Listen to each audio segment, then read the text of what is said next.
Hi, I'm Jackie Murray, and I'm your guide through these 32 lessons in the third grade technology curriculum from Structured Learning. We're on lesson 8, and this is the second half of their word processing lesson. They started last week, if you remember, and I'm sure you do, and they kind of talked about editing, writing the story, and then adding to it, making it sound more like a third grade story than just this second grade story, adding the detail, adding the pieces that make it interesting. And they edited, they worked on synonyms, spell check, that sort of thing. You can look back over the last week's lesson and you'll see exactly what they covered. But they came out of this with a story at the end of it.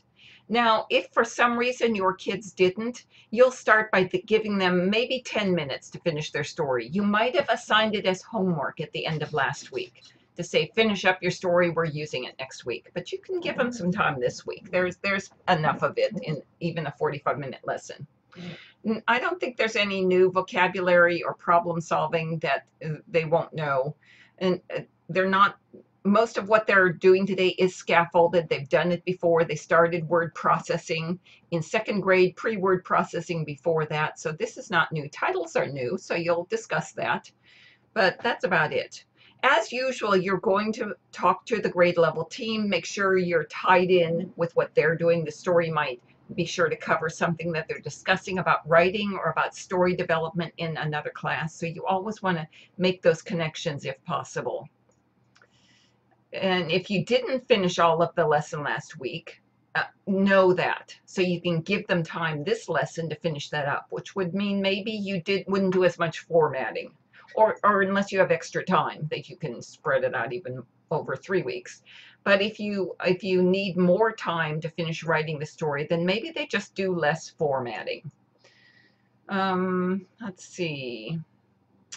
And here, there's so many ways to do word processing. So they wrote the story. The story writing can be done in so many very simple word processing tools. There's nothing, you don't have to have anything fancy like Microsoft Word or even as fancy as Google Docs. You can use a lot of very simple word processing tools for writing the story. Now, in this one, we're getting into decorating it, formatting it, so it communicates more efficiently, better, and more fun.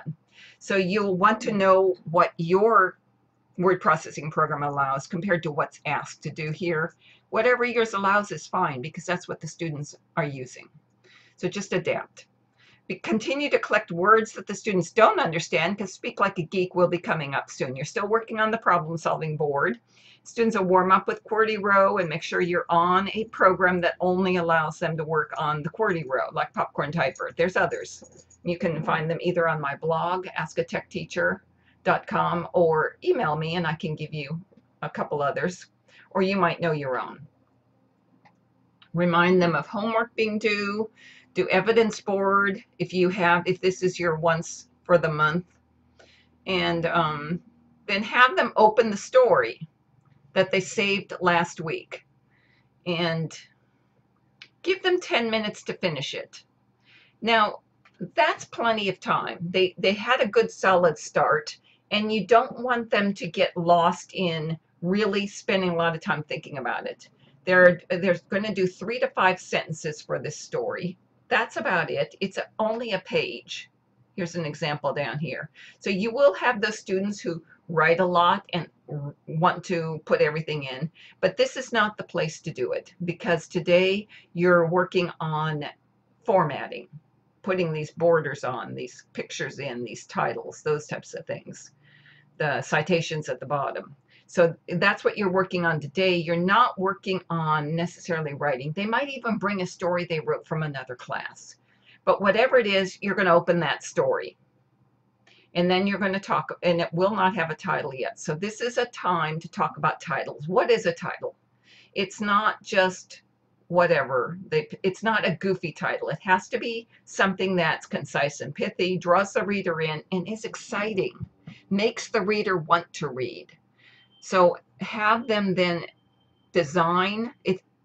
design a title based on what they wrote that is exciting. You might even have them work with a partner on that. We have partners down here, but this is for doing the rubric.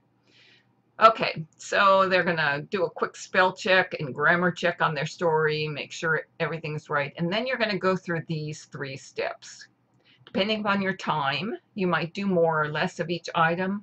You might do more or less of these items, but this is kind of what you're aiming for. Changing font, color, and size, adding a border. That's kind of hard to do in Google Docs, so you might skip it in that one. And adding pictures.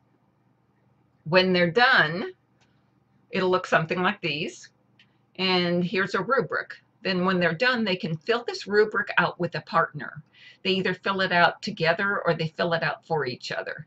And then adapt this to yours. Like if you didn't do 3 fonts, then use your annotation tool and the students can cross that out with their fill in and sign, and they're going to go in here and say, cross that out. No, we didn't do that. We didn't do those. We skipped that.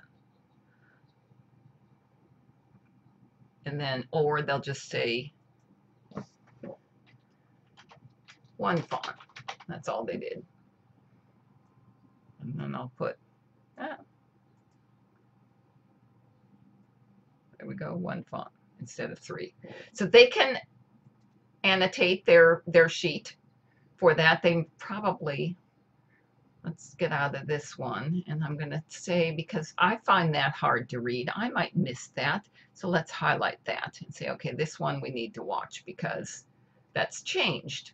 Okay, so annotation of their workbook and their sheets and digital annotation should become second nature to them.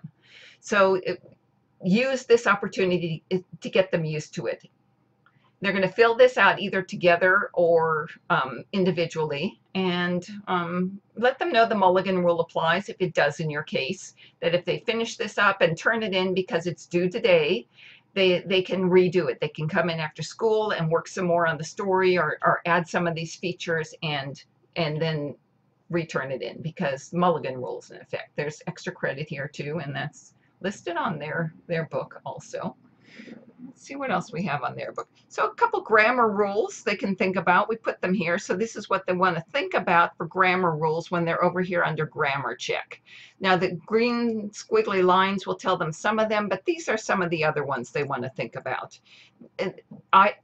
They can use their annotation tool and add grammar rules from their own class also.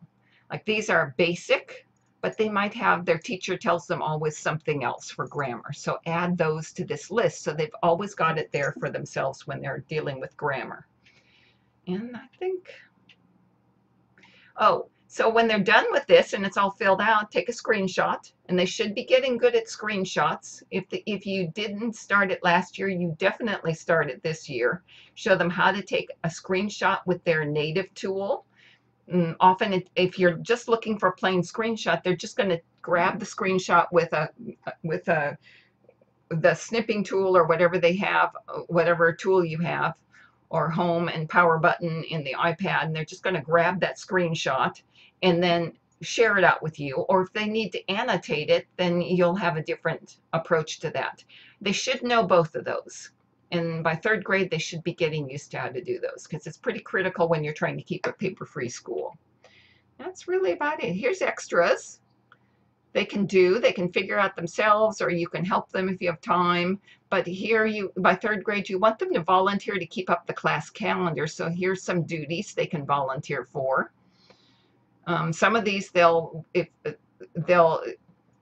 if it's their presentation coming up, they want to add that to the class calendar. If it's homework, the monthly homework, they could be that person that month who adds it to the calendar. Okay, guys, I think that's about it. All right. So let me know if you have questions, and have a great week. Look forward to talking to you. Bye.